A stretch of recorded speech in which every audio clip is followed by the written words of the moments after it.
আমি যারে চাইছিলাম তারেও আমি পাই নাই।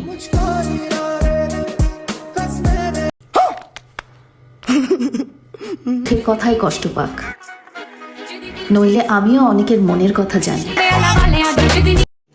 रुको जरा सबर करो।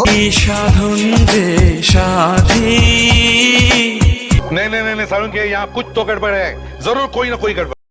হ্যালো ভাই ব্রাদার, কি অবস্থা তোমাদের? আশা করি তোমরা সকলে অনেক অনেক ভালো আছো। আজকের ভিডিও ফার্স্ট ক্লিপ দেখে কি বুঝলা? হ্যাঁ, তোমাদের মতো আমি অবাক হয়ে গেছি তখন দেখি লাইলা মামুন রে বাদ দিয়ে কাবিল ফয়সালটা ধরছে। হ্যাঁ ঠিকই শুনছো, ওইটুকুই মামুন রে বাদ দিয়ে এখন নতুন টিকটকার ধরছে, নাম তার লোকাল হিরো। তোমরা অবশ্য অনেকে তারা চিনো। এক টাইমে মামুনের মতোই সাপড়ে টিকটক করতো, নিজের অনেক পুরো হ্যাডম মনে করতো, পরে পাবলিকের দোচন খেয়ে টিকটক ভিডিও বানানো বাদ দিয়ে দিচ্ছে। এখন আবার নতুন করে শুরু করছে মামুনের সাথে, সরি লাইলার সাথে। হ্যাঁ, তো চলো আজকে এদের নিয়ে কথা হবে, ভিডিও শুরু করা যাক।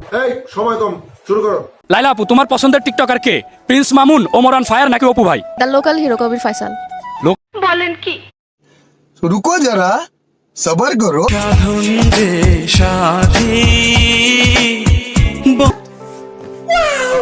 হ্যাঁ, তো কি বুঝলা? ভালো মতোই কাপ দাপ চলতেছে, মানে এখন মামুনের লাথি দিয়ে ফালাই দিয়ে এখন ধরছে নতুন টিকটকার। সত্যি বলতে আমি কয়েকদিন আগে একটা কথা বলছিলাম, বাংলাদেশে সব ধরনের টিকা পাওয়া যায় কিন্তু লজ্জার কোনো টিকা পাওয়া যায় না। যদি লজ্জার কোনো টিকা পাওয়া যায় তো এই মহিলারা সবার আগে দিতাম। মানে বাংলাদেশের সবচেয়ে নির্লজ্জ মহিলা হলো লাইলা। নাইলে এমনি মায়ের খাওয়ার পরও মামুনের কাছে কেমনে যায়? আমার মুখে দেখেন পুরো, আমি নিজে কিছুতে পারতেছি না।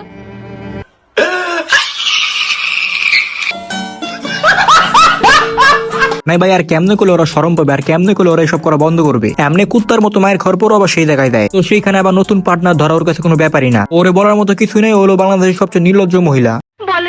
আর আছে একজন আমাদের টিকটকের attitude boy, the local hero কবির ফয়সাল। এই হালা নিজের কি মনে করে হলো 2 টাকা সস্তা টিকটক, আর পার্ট চুলাইতে মনে হয় মেলা বড় ভালো হয়ে পড়ছে।